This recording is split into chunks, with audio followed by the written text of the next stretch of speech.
नमः शिवाय। हे प्रिय शिव भक्तों, आज हम श्री शिव महापुराण रुद्र संहिता के पंचम खंड के 55वें अध्याय में प्रवेश कर रहे हैं। इस अध्याय के अंतर्गत आप श्री कृष्ण द्वारा बाणासुर की भुजाओं का काटा जाना, सिर काटने के लिए उद्यत हुए श्री कृष्ण को भोलेनाथ का रोकना, समझाना आदि का प्रसंग सुनेंगे।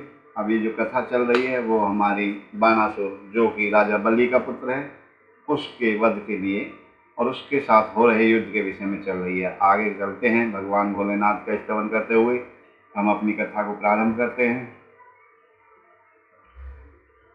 ध्याय नित्यं महेशं रजतगिरिनिभं चारुचन्द्रावतंसं रत्नाकल्पोज्ज्वलांग परशु मृगवराभीतिहस्तं प्रसन्नं पद्मसीनं समन्तात् स्तुतं मर्गरेण व्याघ्रकृतिं वसानं विश्वाद्यं विश्वबीजं निखिलविहरणं पंचवक्त्रं त्रिनेत्रकं श्री शिवाय नमस्तुभ्यं।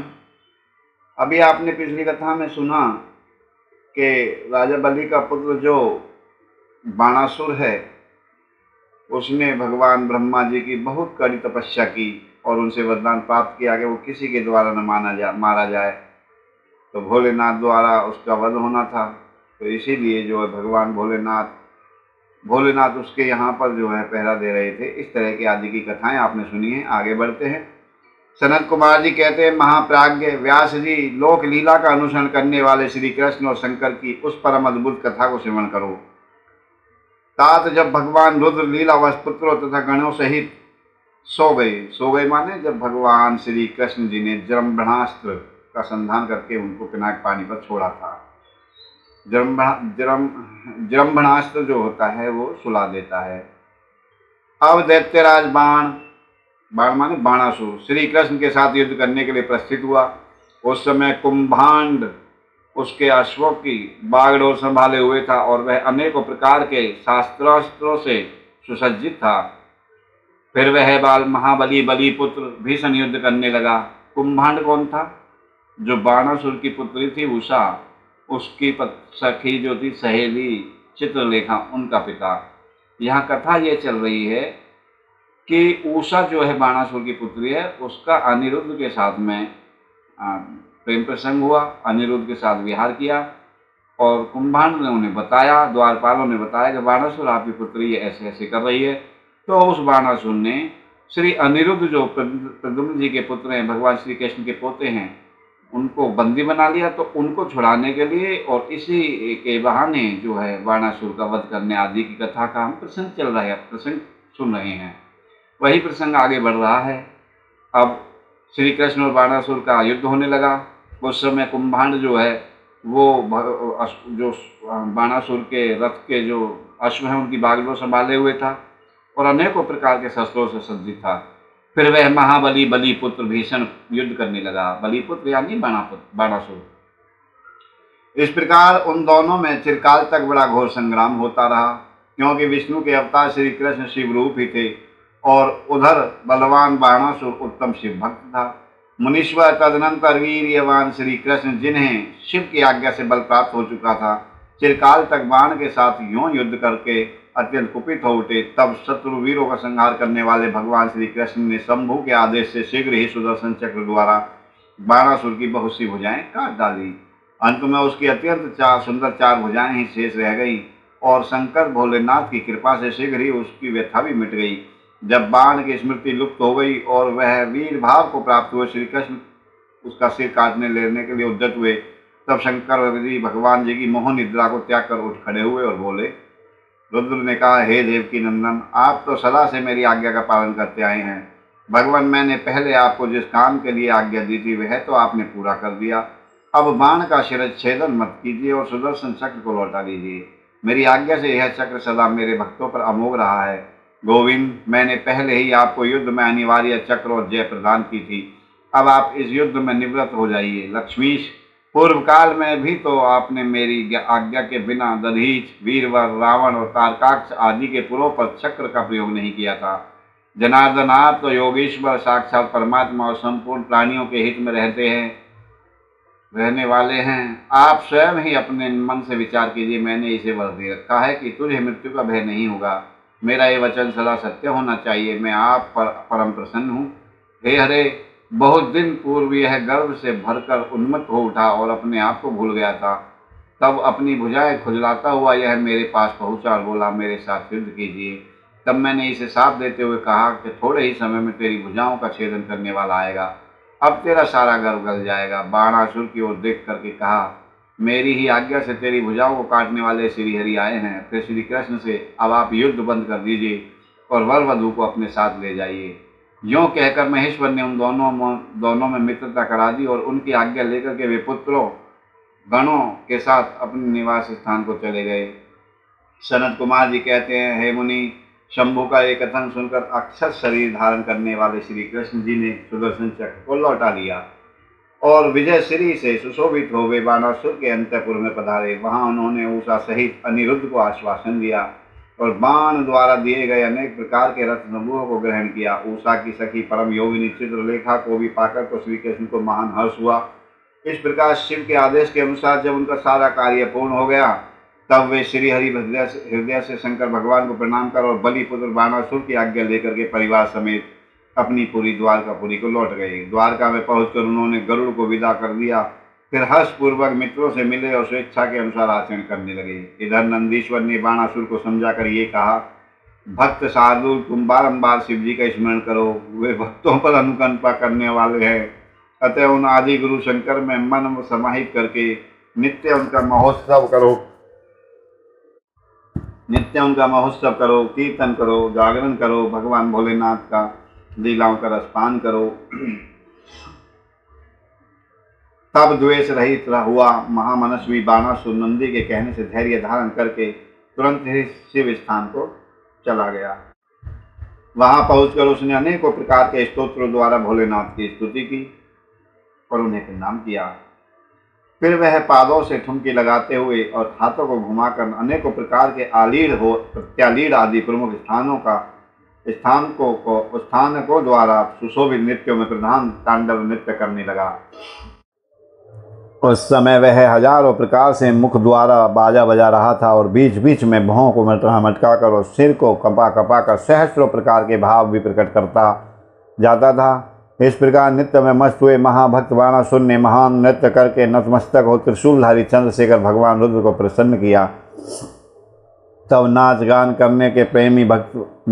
के प्रेमी भक्त वत्सल भगवान हर्षित होकर बाण से बोले। रुद्र ने कहा, बलिपुत्र प्यारे बाणासुर, तेरे नृत्य से मैं संतुष्ट हो गया। अतः दैत्येंद्र, तेरे मन में जो अभिलाषा हो उसके अनुरूप कुछ वर मांग ले।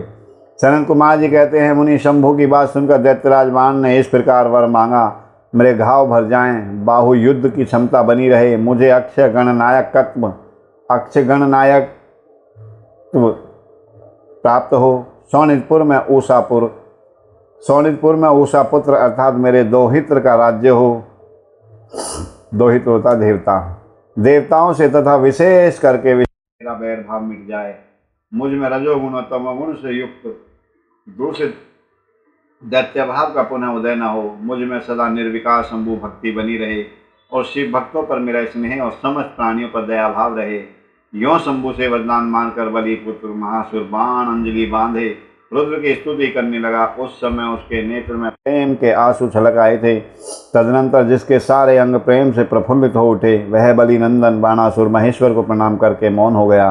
अपने भक्त बाण की प्रार्थना सुनकर भगवान शंकर, तुझे सब कुछ प्राप्त हो जाएगा, यूँ कहकर वहीं अंतर्ध्यान हो गए। तब शंभु की कृपा से महाकाल तत्व को प्राप्त हुआ। रुद्र का अनुचर बाण परमानंद में निमग्न हो गया। व्यास जी, इस प्रकार मैंने संपूर्ण भुवनों में नित्य क्रीड़ा करने वाले समस्त गुरुजनों के भी सदगुरु शूलपाणी भगवान शंकर का बाणासुर वाली चरित्र कथा, जो परम उत्तम है, कर्ण प्रिय मधुर वचनों द्वारा तुमसे वर्णन कर दिया है। हर हर महादेव। 57वें अध्याय में आप श्रवण करेंगे कि गजासुर की तपस्या, वर प्राप्ति और अत्याचार आदि। सनत कुमार जी कहते हैं, व्यास जी, अब परम प्रेम पूर्वक शशि मौली शिव के उस चरित्र को श्रवण करो जिसमें उन्होंने त्रिशूल द्वारा दानवराज गजासुर का वध किया था। गजासुर महिषासुर का पुत्र था। जब उसने सुना कि देवताओं से प्रेरित होकर देवी माता ने उनके पिता गजासुर के पिता महिषासुर को मार दिया है, तब उसका बदला लेने की भावना से उसने घोर तप किया। उसके तप की ज्वाला से सब जलने लगे। देवताओं ने जाकर ब्रह्मा जी से अपना दुख कहा। तब ब्रह्मा जी ने उसके सामने प्रकट होकर उसके प्रार्थना के अनुसार उसे वरदान दे दिया कि वह काम के वश होने वाले किसी भी स्त्री या पुरुष से नहीं मरेगा, महाबली और सबसे अजेय होगा। वर पाकर वह गर्भ में भर गया। सब दिशाओं तथा सब लोकपालों के स्थानों पर उसने राज्य का अधिकार कर लिया। अंत में भगवान शंकर जी की राजधानी आनंदवन काशी में जाकर वह सबको सताने लगा। देवताओं ने भगवान शंकर से प्रार्थना की। शंकर भगवान काम विजयी हैं ही। उन्होंने घोर युद्ध में उसे हराकर त्रिशूल में पिरो लिया। तब उसने भगवान शंकर का स्तवन किया और शंकर भगवान जी ने उस पर प्रसन्न होकर इच्छित वर मांगने को भी कहा। तब गजासुर ने कहा, दिगंबर स्वरूप महेशान, यदि आप मुझ पर प्रसन्न हो तो अपने त्रिशूल की अग्नि से पवित्र हुए मेरे इस चर्म को आप सदा धारण किए रहें। हे विभो, मैं पुण्य गंधों की निधि हूँ, इसलिए मेरा यह चर्म चिरकाल तक उग्र तप रूपी अग्नि की ज्वाला में पड़कर भी दग्ध नहीं हुआ है। दिगंबर, यदि मेरा यह चर्म पुण्यवान न होता तो रणांगन में इसे आपके अंगों का अंग कैसे प्राप्त होता। शंकर भगवान जी से कहा कि हे शंकर, यदि आप तुष्ट हों तो मुझे एक दूसरा वर और दीजिए। वह यह कि आज से मैं आपके नाम का कृत्तिवासा विख्यात हो जाऊं। सनत कुमार जी कहते हैं, मुनि, गजासुर की बात सुनकर भक्त वत्सल शंकर भगवान ने परम प्रसन्नतापूर्वक महिषासुर नंदन गजासुर से कहा, तथास्तु, ऐसा ही होगा। तदनंतर प्रसन्न आत्मा भक्त प्रिय महेशान उस दानवराज गज से, जिसका मन भक्ति के कारण निर्मल हो गया था, पुनः बोले। भोलेनाथ ने कहा, हे दानवराज, तेरा ये पावन शरीर मेरे इस मुक्ति साधक क्षेत्र काशी में मेरे लिंग के रूप में स्थित हो जाए। इसका नाम कृत्तिवासेश्वर पड़ जाएगा। यह समस्त प्राणियों के लिए मुक्तिदाता होगा, महान पातकों का विनाशक, संपूर्ण लिंगों में शिरोमणि और मोक्षप्रद होगा। यों कहकर देवेश्वर दिगंबर शिव ने गजासुर के उस विशाल चर्म को ओढ़ लिया। मुनीश्वर, उस दिन बहुत बड़ा उत्सव मनाया गया। काशी निवासी सारी जनता तथा प्रमथगण हर्षमग्न हो गए। विष्णु और ब्रह्मा आदि देवताओं का मन हर्ष से परिपूर्ण हो गया। वे हाथ जोड़कर महेश्वर को नमस्कार करके उनकी स्तुति करने लगे। सनत कुमार जी कहते हैं, व्यास जी, अब मैं चंद्रमौली के उस चरित्र का वर्णन करूंगा जिसमें शंकर जी ने दुदुम्भी निरहाद नामक दैत्य को मारा था। तुम सावधान होकर श्रवण करो। दिति पुत्र महाबली हिरण्याक्ष के विष्णु द्वारा मारे जाने पर दिति को बहुत दुख हुआ। तब देवशत्रु दुदुम्भी निहाद ने उसको आश्वासन देकर यह निश्चय किया कि देवताओं के बल ब्राह्मण हैं। ब्राह्मण नष्ट हो जाएंगे तो यज्ञ नहीं होंगे, यज्ञ नहीं होंगे तो देवता आहार न पाने से निर्बल हो जाएंगे, तब मैं उनके ऊपर सहज ही विजय पालूंगा। ऐसा विचार करके वह ब्राह्मणों को मानने लगा। ब्राह्मणों का प्रधान स्थान वाराणसी है, काशी है। ये सोचकर वह काशी पहुंचा और वन में वनचर बनकर संहिता लेते हुए, जल में जलचर बनकर स्नान करते हुए, रात में व्याघ्र बनकर सोते हुए ब्राह्मणों को खाने लगा। एक बार शिवरात्रि के अवसर पर एक भक्त अपनी पर्णशाला में देवाधिदेव महादेव शंकर जी का पूजन करके ध्यानस्थ बैठा था। बल का अभिमानी दैत्यराज दुदुम्भी निरहाद ने व्याघ्र का रूप धारण करके उसे खा जाने का विचार किया, परंतु वह भक्त दृढ़ चित्त से शिव दर्शन की लालसा लेकर के ध्यान में तल्लीन हो रहा था।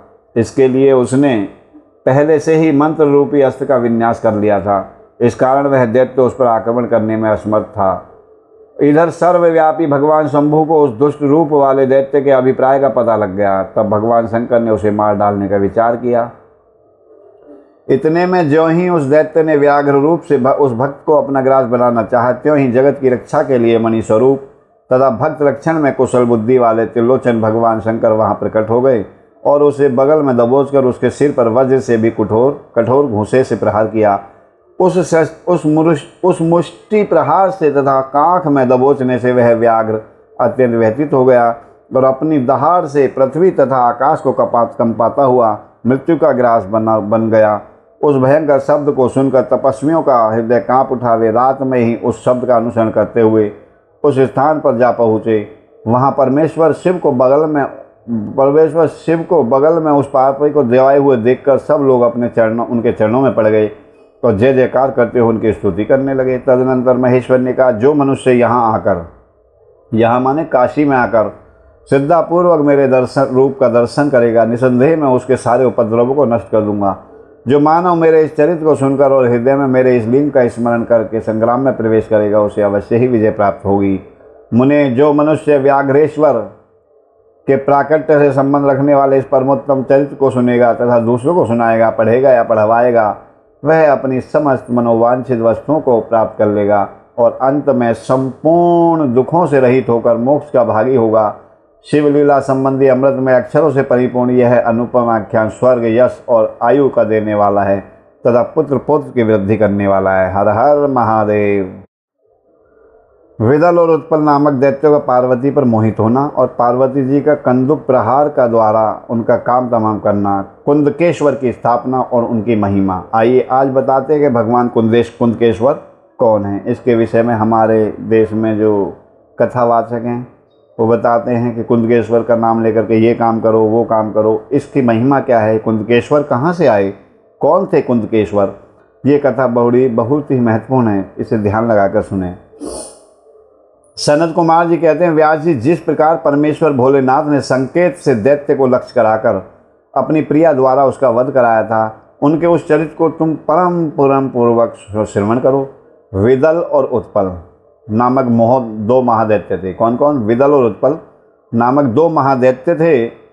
उन्होंने ब्रह्मा जी से किसी पुरुष के हाथ से न मरने का वरदान प्राप्त कर रखा था और वरदान प्राप्त करके उन्होंने सभी देवताओं को जीत लिया था। तब देवताओं ने ब्रह्मा जी के पास जाकर अपना दुखड़ा सुनाया। उनकी कष्ट कहानी सुनकर ब्रह्मा ने उनसे कहा, तुम लोग शिवा सहित शिव का आदर पूर्वक स्मरण करके धैर्य धारण करो। वे दोनों दैत्य निश्चय ही देवी के हाथों मारे जाएंगे।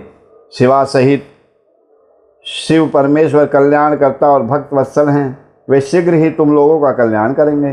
सनत कुमार जी कहते हैं, हे मुनि, देवों से यूँ कहकर ब्रह्मा जी शिव का स्मरण करते हुए मौन हो गए। तब देवगण भी आनंदित होकर अपने अपने धाम को लौट गए। एक समय नारद जी के द्वारा पार्वती के सौंदर्य की प्रशंसा सुनकर के वो दोनों महादैत्य उनका अपहरण करने की बात सोचने लगे। और वो महादैत्य अभी मैंने नाम बताया वो कौन थे?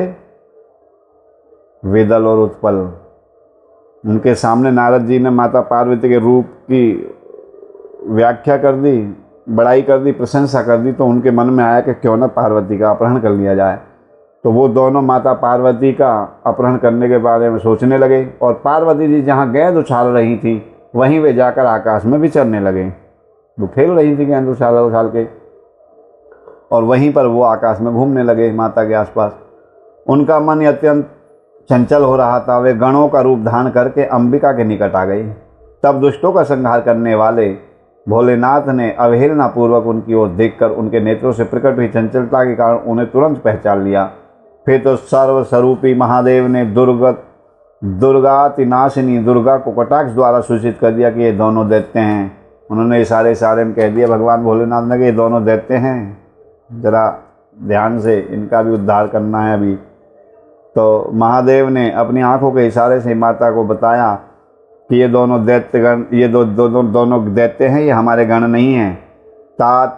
तब पार्वती अपने स्वामी महाकौतुकी परमेश्वर शंकर के उस नेत्र संकेत को समझ गई। तदनंतर सर्वज्ञ शिव की अर्धांगिनी पार्वती ने उस संकेत को समझकर उसी गेंद से एक साथ ही उन दोनों पर चोट की।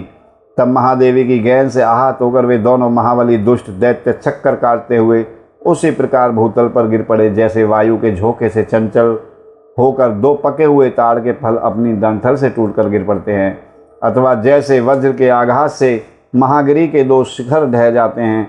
इस प्रकार अकार्य करने के लिए उद्यत उन दोनों महादैत्यों को धराशायी करके वह गेंद लिंग रूप में परिणित हो गया।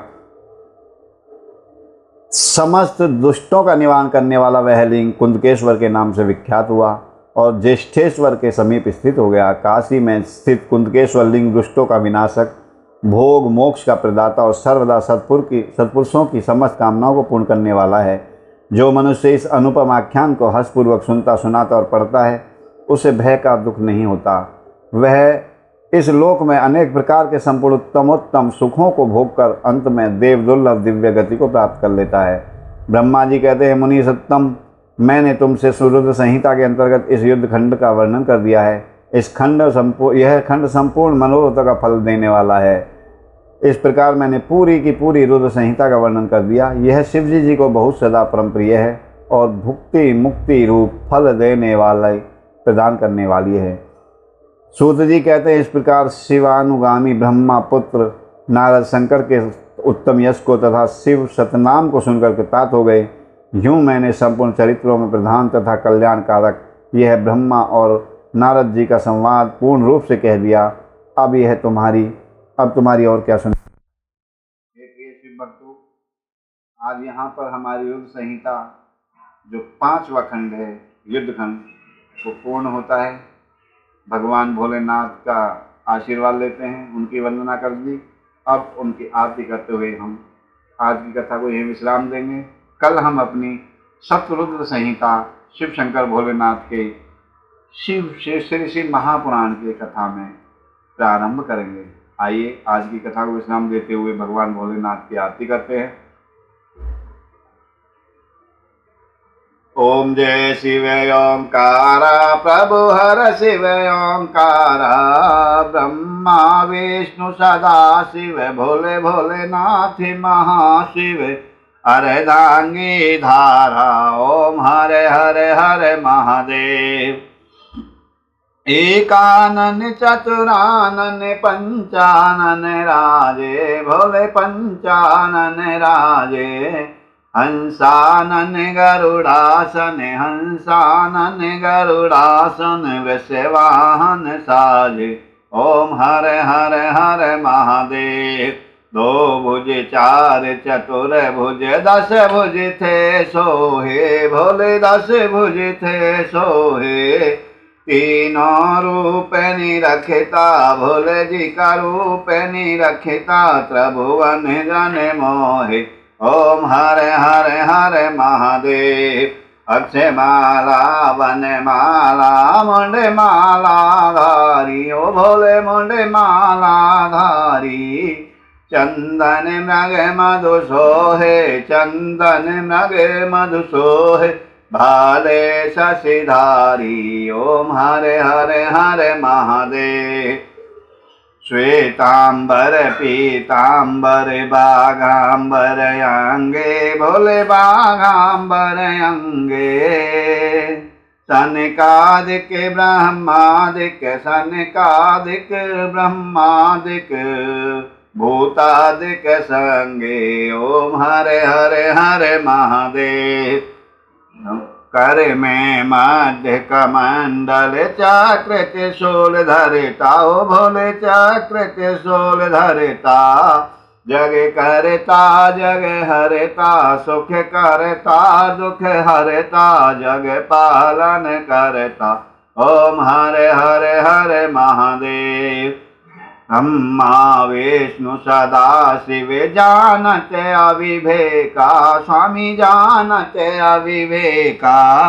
प्रणवाक्षर के मध्य, ओमाक्षर के मध्य, ये तीनों एका, ओम हरे हरे हरे महादेव। काशी में विश्वनाथ विराजे, नंदी ब्रह्मचारी, ओ भोले नंदी ब्रह्मचारी। नित्य उठ भोग लगावे, भोले जी का दर्शन पावे, महिमा अति भारी, ओम हरे हरे हरे महादेव। लक्ष्मी वर गायत्री, पार्वती के संगे, भोले पार्वती के संगे। अरे धांगनियो भोला लहरी, अरे धांगनियो शिव लहरी, सिर सोहत गंगे, ओम हरे हरे हरे महादेव। पार्वती पार्वती पे विराजे, भोले कैलासा, हमी भोले कैलासा। काके धतूर का भोजन, आके धतूर का भोजन, भस्मी में वासा, ओम हरे हरे हरे महादेव। त्रिगुण स्वामी जी की आरती जो कोई नर गावे, भोले प्रेम सहित गावे। कहते शिवानंद स्वामी भजत हरि हर स्वामी, मन वांछित फल पावे। ओम हर हर हर महादेव। ओम जय शिव ओंकारा, भोले हर शिव ओंकारा। भोला पार्वती का प्यारा, शिव ओढ़े मृग छाला। शंभु पीते भंग प्याला, भोले रहते मत वाला। जटा में गंगा विराजे, मस्तक पे चंद्रमा सोहे। आसन मृग छाला, ओम हर हर हर महादेव। ओम हर हर हर महादेव। श्री शिवाय नमः तुभ्यम्। कर्पूरगौरं करुणावतारं संसारसारं भुजगेन्द्रहारं सदा वसन्तं हृदयारविन्दे भवं भवानी सहितं नमामि। भवं भवानी सहितं नमामि। त्वमेव माता च पिता त्वमेव, त्वमेव बन्धुश्च सखा त्वमेव, त्वमेव वेद्या द्रविणं त्वमेव, त्वमेव सर्वं मम देवदेव। गुरु विष्णु गुरु ब्रह्मा गुरुदेवो महेश्वरा, गुरु साक्षात् परब्रह्मा तस्मै श्री गुरुवे नमः। सर्वे भवन्तु सुखिनः, सर्वे सन्तु निरामयाः, सर्वे भद्राणि पश्यन्ति मा फलेषु कदाचन। ओम नमः शिवाय। ओम धो शांति अंतरिक्ष, ओम शांति पृथ्वी शांति रावय शांति रोदम वनस्पति विश्वदेवा शांति ब्रह्म शांति श्यामा शांति रेदि। ओम शांति शांति शांति सर्वाधिष्ठा सुशांति नमो नमः।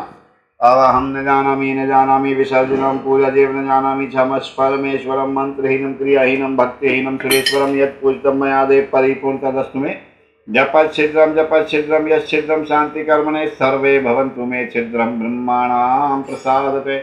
ओम नमः शिवाय। हर महादेव।